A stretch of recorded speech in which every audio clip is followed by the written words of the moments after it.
Nick Solomon. I am the student representative for Florida DCDT. I'll take this opportunity to welcome each and every one of you. Thank you all for being here.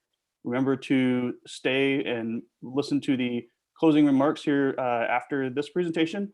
But I'm going to waste no time to hand it over to Johanna and Brandy, who are very excited to get it going. Please make sure that we give them the spotlight. Make sure your microphones and cameras are turned off. The presenters have asked to go ahead and put your questions in the chat. I will monitor them, and if they are immediately needed to be answered, I will hand those over to Johanna and Brandy. Otherwise, they will answer all the questions at the end. So get ready for a great presentation. And again, thank you so much for being here. Brandy? Thank you, Jonathan. My name is Johanna Valdivieso, and I'm very excited to be here this morning in this virtual vision conference. We're very excited. And along with Brandy Boyer-Rutherford, we're going to be talking to you about pre-employment transition services and how through those services we can help students with disability build pathway to career success. I'm going to let Brandy introduce herself really quickly, and then we're going to start with the presentation. Good morning, everybody. My name is Brandy Boyer-Rutherford, like Johanna said. I am one of your program administrators for Pre-ETS with vocational rehabilitation. And I'm super excited to be here. And yay! Let's get going. Let's get started. And I'm the other program administrator. I forgot to say that. We both handle everything that has to do with transition services with the Division of Vocational Rehabilitation. So we're very happy to be here together. So really quickly, let's go ahead and go over our objectives for today. And basically, the first thing, we're going to give you a small overview of the Workforce Innovation Opportunity Act, which is the piece of legislation that put a lot of emphasis on the delivery of pre-employment transition services to in our agency. We also are going to help you identify the 5 required pre-employment transition services outlined on the law. And we're going to discuss how students with disability can build an individualized pathway to career success through vocational rehab services and the collaborations with other partners. Very quickly, so we are very excited. Before we start, we wanted to let you know what our program is. We still notice that a lot of people are still not knowing what our program is about, so we wanted to give you the quick and easy definition of what we do. Our program, the vocational rehab program, is a program.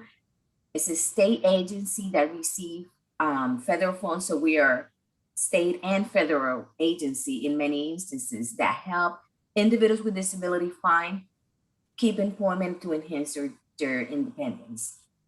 Our program also helps young students with disability transition from high school life into adult life, which means post-secondary education training or direct employment, depending on what their career path will take them. The Workforce Innovation Opportunity Act of 2014 was a piece of legislation that defined 5 required pre-employment transition services that must be made available to all students with disabilities enrolled in an education agency. This means secondary or post-secondary education. WIOA removed the eligibility requirement determination from our agency for students to access this pre-employment transition services. So now students with disabilities can receive pre-employment transition services, or how we like to call them Pre-ETS, under a classification of potentially eligible. So who is potentially eligible? In order for the student to be in this category of potentially eligible, they have to meet 3 criteria. Criteria number 1, they have to be a student. They have to be enrolled in a secondary or post-secondary education training program. They can be in high school. Some of them are in middle school if they already have the age. Some of them are in vocational school. Some of them are in colleges. As long as they are enrolled in the training program and they are between the ages of 14 and 21, and also have some type of documentation of disability. It can be as simple as an IEP, a 504 plan, or any other appropriate documentation that they have a disability. The 5 pre-employment transition services outlined by WIOA are job exploration counseling, post-secondary education and counseling, work readiness training, work-based learning experiences, or we like to call them WBLEs. Some districts call them WIBO. So if you hear any of those terms, it refers to the work-based learning experiences, self-advocacy training, and youth peer mentoring. And I'm going to discuss really quickly each one of those so that way you have an idea what each one of those are. And we work in collaboration with many providers, many vendors, including the school district, to deliver some of these services to our students. So we're very excited about that. A lot of the students, when they are in the process of transitioning from high school, they have many questions, or they ask some of these questions. What do you want to do when you grow up? What do you do well? What can you improve? What will you need in terms of education, training, skill levels?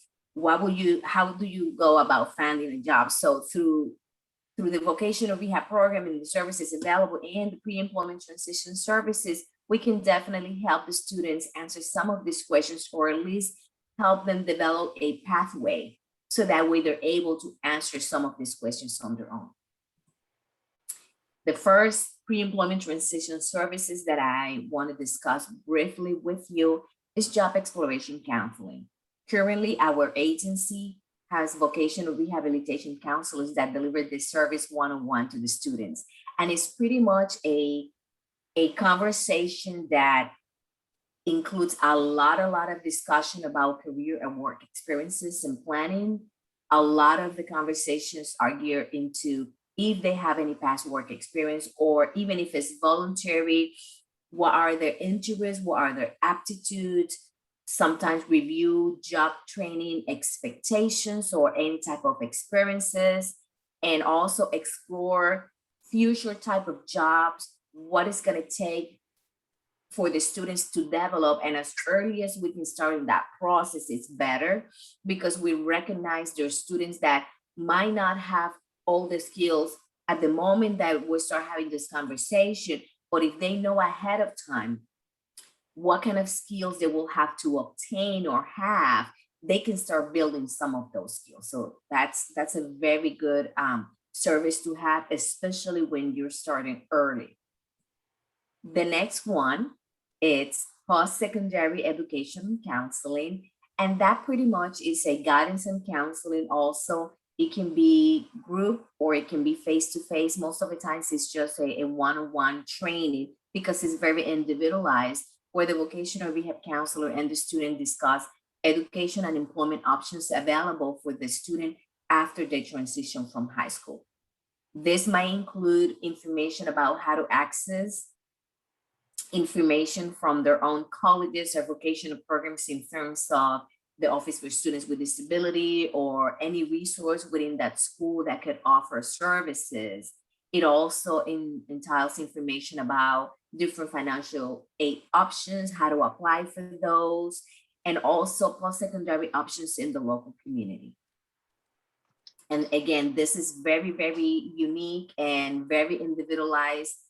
Not all the students will have the same type of desires to pursue certain things. So it's going to be based on what the student would like to pursue and their interests. And it's some of those conversations where they start saying, okay, you would like to go to school and you would like to see yourself in the medical field. These are some different options on how you, so whatever it is that the student would like to do.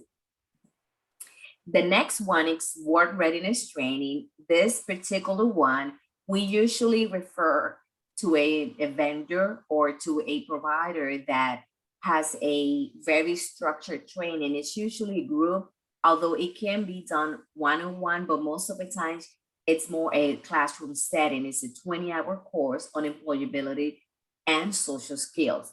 And it's very, very interactive. The students enjoy this a lot. The vendors have to discuss with the students and make sure they're training in different ways on different curricular topics, such as resume building, interview skills, and with the virtual world, they're actually adding a lot of the how to conduct yourself in an interview when you are in the virtual jobs, seeking, searching and applying for jobs online or in person, identifying employment expectation, identify some of the requirements to work in a specific field, appropriate social behaviors in a workplace, and how to handle conflict. So it's very interactive. Due to COVID, we have been able to modify a lot of the way they deliver this type of trainings, and a lot of the providers are delivering this hybrid. Some hours are done face-to-face, some hours are done virtually, but also we have some providers are actually delivering this kind of trainings virtually. So that way, whatever is the comfort level of the students, they're able to access the training. The next one, this is I wanted to say one of our #1 popular ones, the WBOE, so work-based learning experiences. The students, they really enjoy this. It has been phenomenal what we have been able as an agency to accomplish with the students since we started making these available for them before they graduated from high school. This is pretty much work in a community-based setting among individuals without disability. So they're kind of like an on-the-job training experience, but instead of learning the specific job, it's more about learning the skills of being on a job, the environment, the soft skills, and even explore those careers that they have interest in being in that setting. A lot of the components of the WBOE could be job shadowing, career mentorship, information on interview, pay and non-pay internship and work experiences. And they really enjoy the pay one because they feel they're having a job. And when they end, they start calling our offices, when you're gonna give me another job? And it's so awesome because we see students eager to work, eager to be involved in the community. So that's super exciting. And it also entails workplace tours and industry field trips. So why do we need soft skills and training? We pull some information from the career source. And this is a survey that they completed in 2018. They didn't have anything more recently, but it gave us a good snapshot or what the employer says are the main skill gaps and job vacancies. And we noticed a lot of them has to do with the soft skills that were helping the student develop in this WBOE experiences.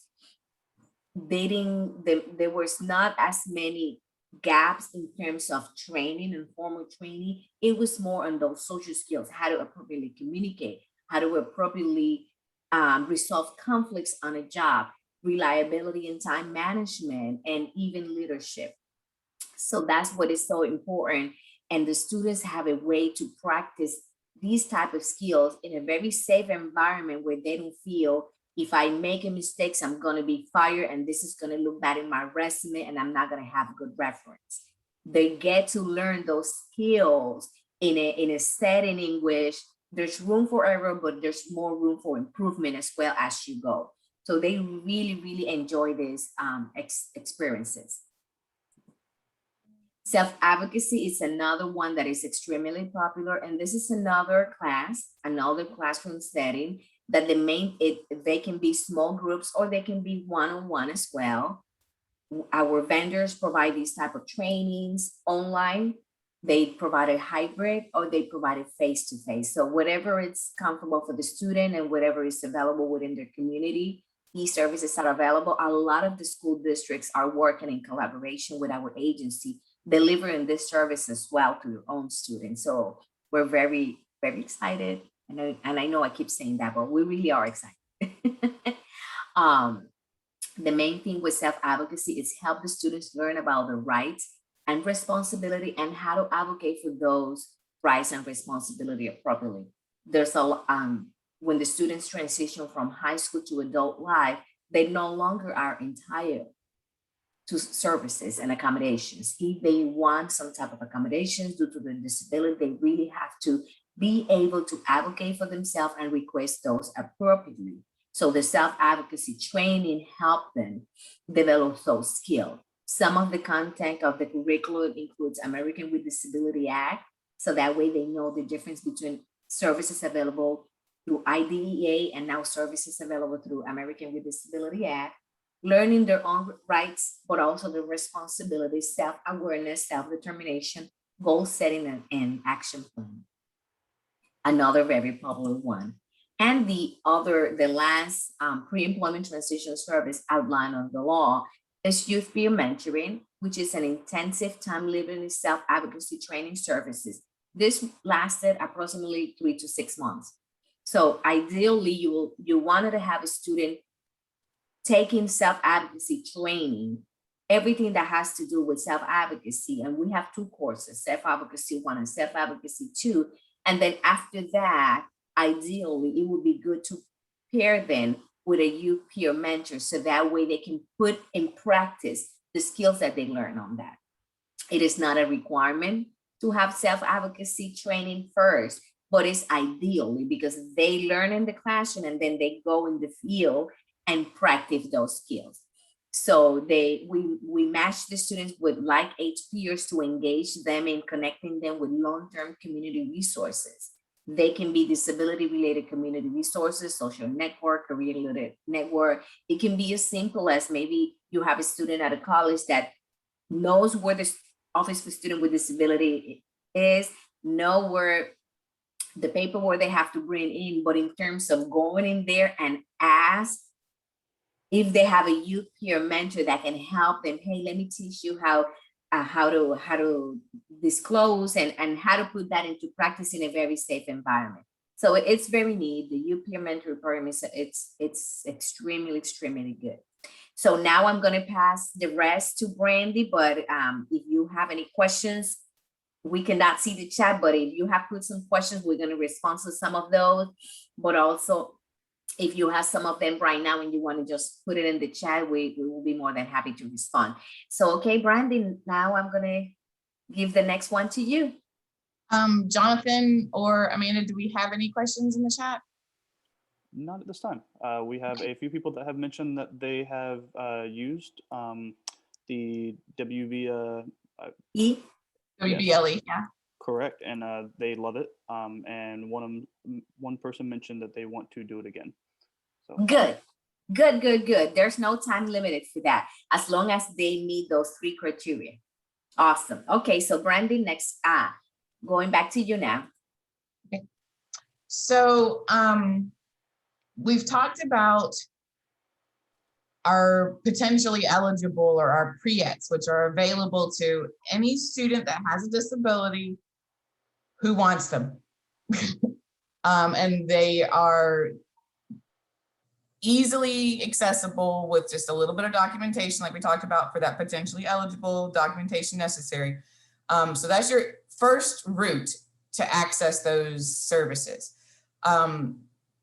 But as we discussed, VR doesn't do just transition. We do services for anyone who has a disability that's impeding their ability to get a job or keep a job. So if the student needs more than just those Pre-ETS, we also have a process to arrange for additional support services that can be, the student would have to go through the traditional VR process, be determined eligible, have an individualized plan for employment written up to identify those services, but they are available through the traditional process. So again, we have 2 different pathways for students, and we're going to discuss in just a minute that we're not asking the school districts to decide beforehand anymore. We just want you to refer their student, and our staff will help the student identify what their needs are and figure out which is the best route for them at this time. And then it can be addressed later on down the line if necessary. So potentially eligible, or eligibility determination / have an individualized plan for employment with VR. Those are your 2 options. So let me tell you real quick about what those additional services could be. So if you have a student that, or if we have a student that has possibly needing post-secondary training, so college or technical school, or some extra supports while they do an internship, or even oh goodness, apprenticeship. There's the word I was looking for. Or if sometimes we have students that fall in that little window between being covered by Children's Medical Services and being able to actually access Medicaid or some additional medical services or evaluations even. We can do that, but they have to be going through the traditional process to do that. Assistive services and devices, if there's going to be rehab technology that's going to be needed long-term, we definitely want the individual to apply for services so that we can get that process started, because it can take a while for a modified vehicle or a modified home, things of that nature. If transportation is going to be an issue, it is something that we can cover in certain situations in certain areas. There's a lot of there's a lot of ifs about that, but it is a service that we can cover, and we will do our best to make sure that it is covered. If there's specific uniforms or job-related tools that would be necessary for a job to be completed or to be able to be maintained, that's something that we can do, like uniforms, specialty shoes, you know, if they need to have a specific tool set, things of that nature. And then literal job placement. We're all about getting people jobs. So if your student is going to need help with getting a job and keeping that job, then we would want to go through the traditional eligibility process. But I do want to point out that it may not be right away. A lot of our students, especially since we're serving them as young as 14, they don't need these services until later on in the game. So when they get referred to us, we may only be doing pre-ETS for a little while. And then as they're getting ready to really discuss and move on to that training, not just planning for that transition, but literally engaging in that transition, that may be when we actually start the evaluations and the eligibility processes and things like that. And to help our students, we have one of the big things that we've been focusing on recently is really partnering with other agencies, other public agencies, but also nonprofit agencies and local school districts, and developing additional supports and programs and possibilities for our students. So a couple of those are, let's see, our baby at the moment is the BRIC program. It started off in Brevard County, and it has expanded. We're in several counties. There are several locations, and we're looking to grow it out even more. It started off as the Brevard internships and construction knowledge or something to that effect, but it has, as we have grown, we have renamed BRIC to Building Readiness and Construction Knowledge. And what it does, this program is, it's a hands-on learning opportunity. It's a work-based learning opportunity.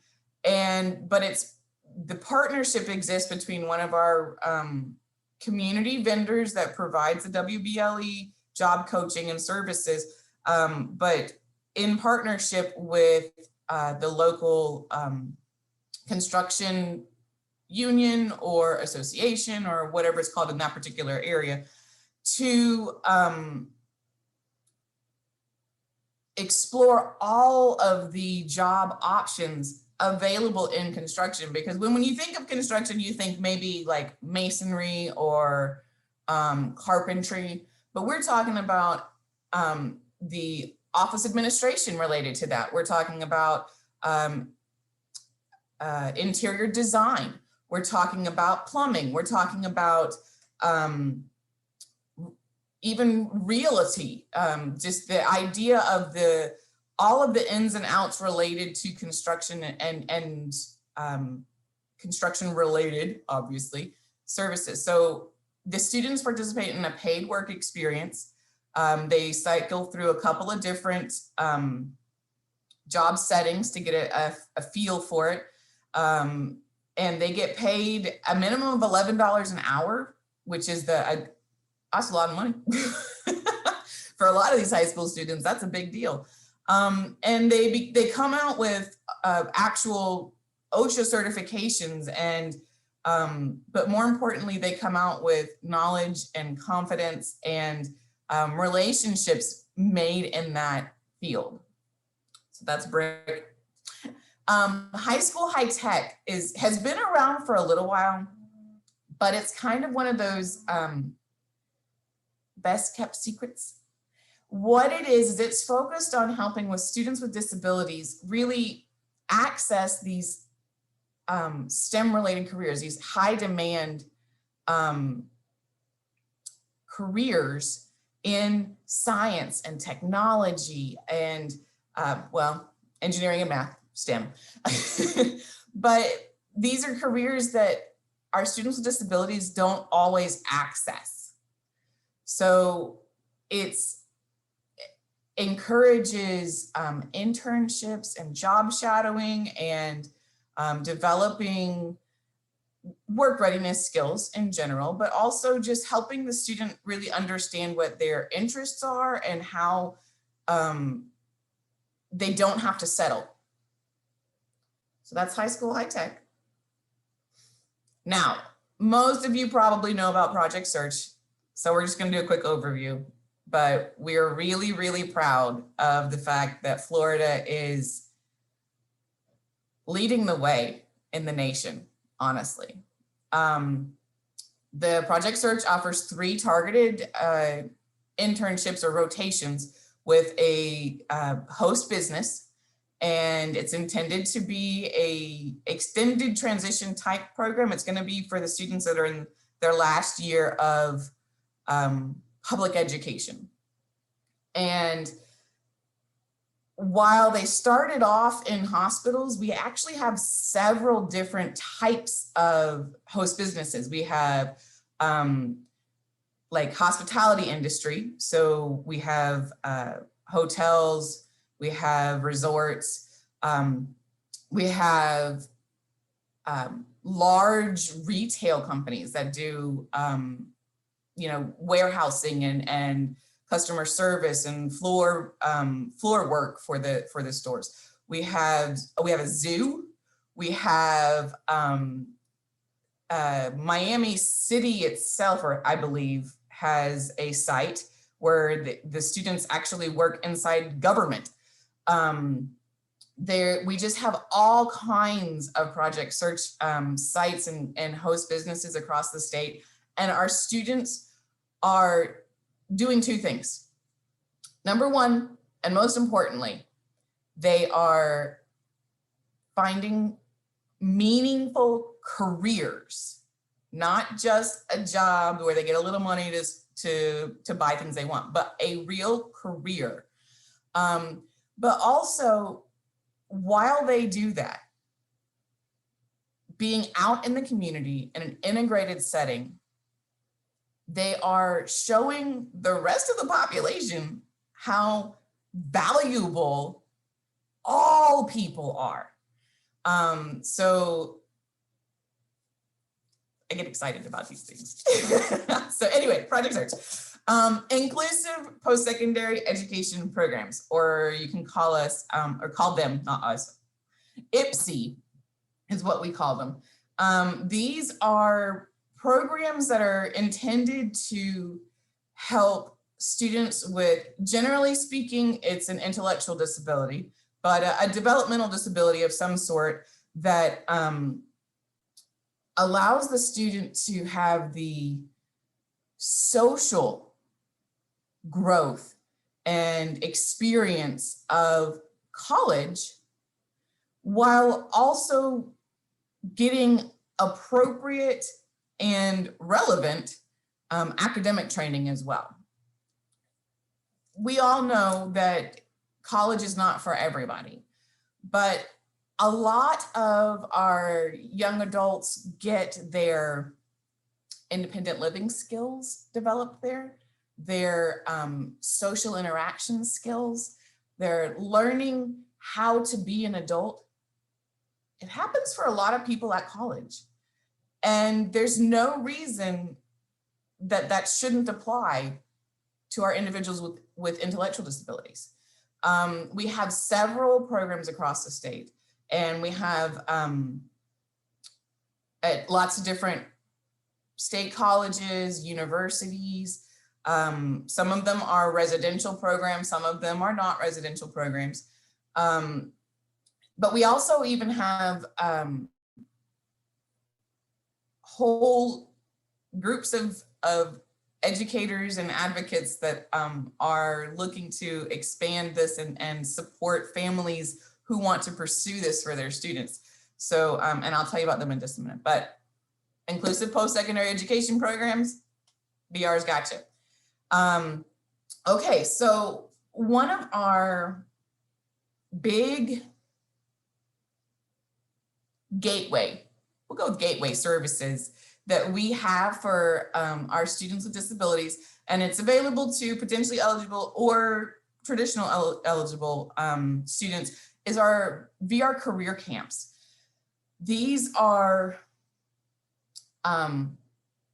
well, we have several providers across the state, and they do a camp where the students go for at least 3 days when school is out, and they engage in a variety of pre-ETS. Each provider has a curriculum that they submit, gets reviewed and approved, but they have, some of the camps are just general work readiness career camps where they, look at different types of careers, and they look at your soft skills and learning some self-advocacy skills, things of that nature. But some of our career camps are very focused. Some of them are on healthcare careers. Some of them are on aeronautics or aircraft and related careers. We have some that are very specific to the arts, the performing arts. And one of the good things that we have tried to collect as our world went into a little bit of chaos with the pandemic was that we've made some huge strides to open availability and accessibility to a lot more people. So we have these career camps are now being offered both in person and virtually. And some of them are doing a hybrid where they alternate days, or they are live streaming their in-person class, things of that nature. But the career camps are really, a lot of times that's our students' first encounter with a VR pre-employment transition service. So career camps. Just so you know, these are some of our, this is just a handful of the collaborations that we're working with right now. And by we, I mean VR and Johanna and I. Johanna worked really, really hard on developing a streamlined process for referring and actually getting students to receive services in residential facilities while they're participating in a juvenile justice rehabilitation program. We work regularly with Wendy to communicate and advocate and collaborate, all the eights, at the Bureau of Exceptional Student Education, Wendy Meddy, sorry, that's who I meant by Wendy. And one of those things that we worked really hard on, again, Johanna worked very diligently, was to create the template to arrange for our local education agencies agreements for collaboration. to mirror that which was mandated and enacted on the state level, to try and translate the clear processes necessary for the success of our students from the school systems to VR to blind services to APD, all of those programs and the processes related to get the appropriate flowing of information. Brandy, I don't mean to interrupt you. I just wanted to let you know that there's about 10 minutes left and we have quite a few questions. So just want to okay. Well, then you see the rest of our collaborations there. And I think that's our last slide. Yes, it is. Wow, look at that. Yeah, look at that. That was perfect. So we have a couple of minutes. How do I see this chat? Well, I can, while you're looking for it, I'll let you know that we'll start at the top. Carrie Prosser, I hope I'm saying that right, says that I see transportation is listed as additional service, as you mentioned. For those of us that are in the rural counties that do not have the public transportation, will you provide transportation to programs such as SOAR at Lively for students? That is a very specific question to each student that would be participating. Would it be best if they email you for that? Yes, it's better if they email us. Yes, because yeah. Okay, Ashley Marshall, and I'm sorry if I'm going quickly through these questions. I just want to make sure everybody gets their questions answered. Is the BRIC program a deferment or a post K-12 program? It is intended for students who are enrolled in school, but they do not have to have deferred. They just have to be, I believe they have to be 18. And I think that's for liability issues with the construction company or the construction agency, but that rule may be flexible depending on which county you're in. So I would definitely recommend looking into that further for your believe the BRIC, I'm sorry, Brandy, I believe the BRIC program is usually over the summer.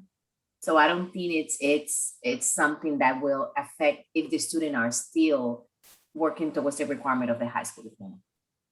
Great. And Sharonda Elliott is asking, is there any BRIC paid experience internships available in Volusia County? Do you know of? If you send us an email, we can connect you with a person from that county, because we just learned that they expanded. So we were very excited. I know it started in Brevard County, but we learned recently that it's expanded. And I believe there is a new site opening in the near future. So yeah. While I continue with the rest of the questions, would you both mind putting your emails in the chat for everyone? Sure. Oh, is it still okay? Slide. Johanna, if you move this slide, they'll be on the screen. If I move what slide? Oh, that's right. Yeah, there it is. Okay. Perfect. And Cheryl Bishop's asking, or says, we are excited about starting our first project search in Lake County next fall.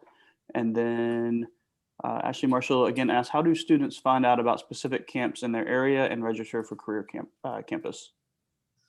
Talking to their local VR rep is the best way to do it, because we have access, our reps, our counselors and our youth technicians have access to lists for the entire state.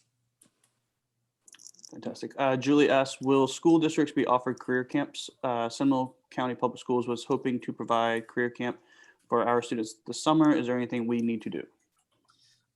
It's a contracted service, but if you are interested in doing something like that, shoot us an email and we will either find out what's going on with the contracts, if there's going to be opening up to new applications, or how you might be able to construct a camp based on the already available pre-ETS services that you may be able to provide. Fantastic. Melissa Black says, hey, Johanna, can youth peer mentoring be provided to potential ELG students? Potentially eligible students, as of right now, they have to be one of those that apply for vocational rehabilitation. We're working on trying to make that available as well for potentially eligible. But as of right now, the way the students receive that services is through a normal application process. The traditional. That was a good question. Yeah. Yeah. And I apologize, I can't, I'm not even gonna try to pronounce his name, I apologize, but they say search in Collier County with NCH Hospital is finishing their 3rd year. Woo! Yes. That is And- awesome. And for our 90 attendees, I apologize if I've missed any of your questions. I've tried to go line by line. If you have any other additional questions, please drop them in the chat box while we're finishing up here. We have about 4 minutes left. While anyone else with last minute questions drops those in, I do want to thank Brandy and Johanna so much for their presentation. You both did fantastic. And then I'm also going to take this opportunity again as the student representative for Florida DCDT to invite you all, if you are not a member of DCDT, to join. While you guys were all listening to Brandy and Johanna give this phenomenal presentation, we had our recruitment Zoom meeting going on at the same time. And so all 90 of y'all missed that. So I didn't want to let y'all all get out of here without hearing it from me that you all are all invited. It was just literally one visions conference that I joined, and next thing you know, I am involved up to my eyeballs, and I love it, and I love everyone involved and everyone I'm meeting and all the collaborations. Brandy, Johanna, I'm going to give you all the last 3 minutes. I do not see any other questions, just a lot of exchanging of information in the chat, and that is fantastic. Well, we wanted to thank you, everybody. This was quite a big group. We're very excited about it. We are available if you have any questions. Feel free to always send us an email, although we have phone numbers over there. Because we both telework, sometimes the way to get the voice messages through our computer might take a couple of days. So the best way to reach us is via email. But we are very excited with the collaboration with the districts, with different partnerships in the community, and everything that we're doing together to try to help the students with disability build a good pathway for the future. Johanna, Tanya is asking, can we help with driving training for those pretty severe for traditional driving classes? That is a service that is available. It takes a lot because it involves rehab engineering. Definitely it has to be students that apply for the traditional VIA program. So we suggest that you discuss that with the VIA counselor. I mean, the student discuss that with the VIA counselor. We know there's it's a huge process because usually the driving training through the rehab technology, it's more for the individuals that need that technology, equipment, and how to drive, but it's also available for all the students. But it takes a while. It takes a while to even, because we don't have that many certified vendors in the state of Florida. Last time I checked, I think there was like 1 or 2 only for the entire state. So that is one of those services that it is available, but we're not gonna lie. It takes a while to have that available resource. We think the Center for Independent Living has also some quite resources that we can refer as well. But definitely, if you have a student that it's interested in that particular services, have them apply for the traditional program and have them have that discussion with their vocational rehab counselor. Yeah, there are a lot of players that would come into, that have to be arranged to do that, but it is available, but. And 30 seconds left. Patty, can you provide additional training to local counselors regarding supported employment services? Local VRCs are not identifying individuals as supported employment who clearly have the need for SE services. Patty, you are talking my language. That is my goal in life. Well, We are. Well, if you could respond to Patty, or Patty, if you could reach out to them, we have reached our end here. Remember, we do have a keynote closeout session. Please make sure you join here in about 15 minutes. Go use the restroom, grab a drink. And thank you all so much again for coming. And again, keep in mind about thinking about joining DCDT.